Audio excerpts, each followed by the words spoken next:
बयान नहीं देना चाहिए। अगर कोई मुस्लिम धर्मगुरु इस तरह के बयान दे दे तो उसके खिलाफ कार्रवाई होगी।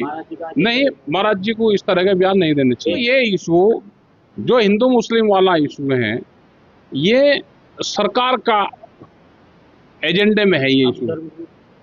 अच्छा, धर्मगुरु कहाँ से आएंगे? धर्मपाल का मुद्दा था, वहां पे फिलिस्तीन्स का मुद्दा भी रहा, और जहां पे भी हमले या युद्धवार चल रहा है वहां पे शांति की अपील करी है।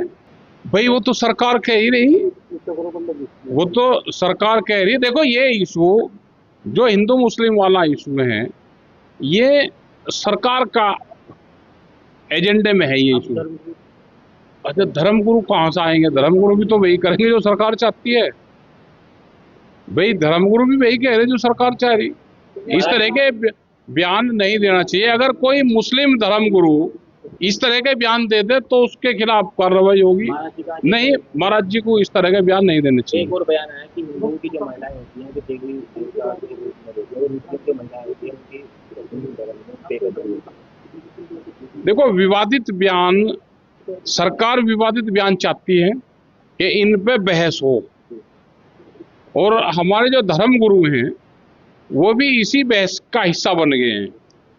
उनको नहीं बनना चाहिए। दुनिया में भारत की छवि खराब है इन इशू पे कि वहाँ पे लिंगिंग के आधार पे, वहाँ पे भाषा के आधार पे, वहाँ पे जाति और धर्म के आधार पे बंटवारा होता है। ये वहाँ पे हमको वहाँ कहा गया है। ये क्या कहेंगे पहले राजनीतिक मुद्दों को धर्मगुरु भाई वो करेंगे, वो ये बात कहेंगे। जो सरकार का एजेंडा है, बहुत से धर्मगुरु उस एजेंडे को फॉलो कर रहे हैं। जैसे पाकिस्तान में है, पाकिस्तान में वहाँ पे कट्टरपंथी हैं, वहाँ के जो बड़े मौलवी हैं वे कोई प्रचार या कोई चीज करनी हो तो वे फॉलो करते हैं उसको। उसके बाद में जो बड़े वहाँ के वे हैं वे उसको कहते हैं कि नहीं ये होना चाहिए। उसके बाद में मिलिट्री उसको लागू करवाती है, सरकार वहाँ पे चौथे नंबर पे है। तो ये नहीं कि यहाँ पे ही है, वो कट्टरपंथी दूसरे कंट्री में भी है। देखो, वार्ता एक पहले था, ला विया कैंपेसिना एक संगठन था। अब एक दुनिया में नया फोरम बना है, लल्ली एक संगठन है, और उसकी तीसरी कॉन्फ्रेंस थी ये। पहले माली में हुई, दूसरी हुई, और फिर ये तीसरी ये श्रीलंका में हुई। ये एक ऐसा प्लेटफॉर्म है जिसपे किसान, व्यापारी, आदिवासी, महिलाएं, वहां पे कोई भेदभाव नहीं है। स्टूडेंट और जो भी संस्थाएं देश में है, वो चाहे पर्यावरण पे काम कर रही है, वो चाहे किसी उस पे काम कर रही है, वो एक ऐसा प्लेटफॉर्म है कि दुनिया का कोई भी संगठन अपनी बात उस प्लेटफॉर्म पर रख सकता है। 10 दिन यही कॉन्फ्रेंस वहां पर चली, करीब 6 दिन ये कॉन्फ्रेंस चली, और वहां 67 भाषाएं वहां पे थी जो यूज में थी, और जो ट्रांसलेटर थे वे करीब 200 से ज्यादा वे लोग थे वहां पे। और जो उनका जो पूरा स्टाफ वहां पे, जो सेक्रेटरीट था, उसमें पूरा दुनिया भर के जो सेक्रेटरीट हमारा चलता था वो वहां पे था।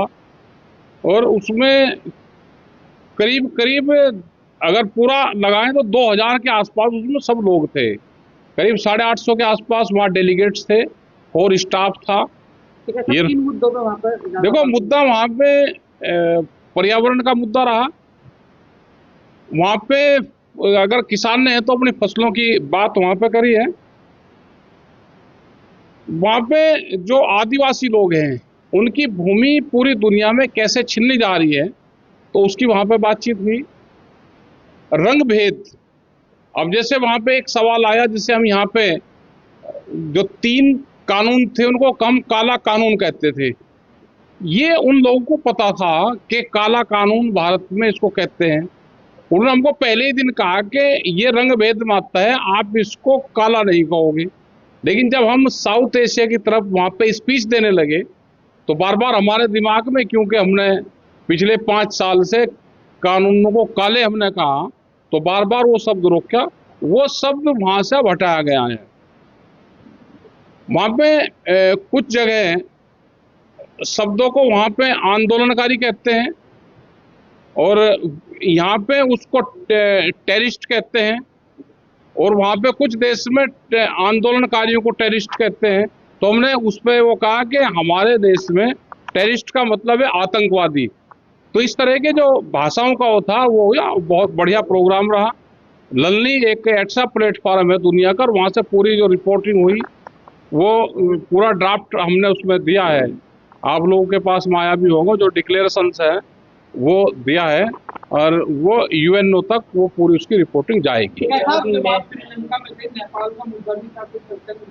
नेपाल का मुद्दा था, वहां पे फिलिस्तीन्स का मुद्दा भी रहा, और जहां पे भी हमले या युद्धवार चल रहा है वहां पे शांति की अपील करी है, और वहां पे ये कहा कि वे फ्री जोन होने चाहिए, और जो सरकार एक दूसरे के खिलाफ कर रही वो करें, लेकिन आदमियों को हथियार ना बनाएं। भूख, जैसे वहां पे कुछ देशों ने भूख को वो कर दिया कि भोजन नहीं जाने दे रहे, तो वो भी एक वहां पे बड़ा इशू था कि भोजन को हथियारों के रूप में इस्तेमाल ना करा जाए।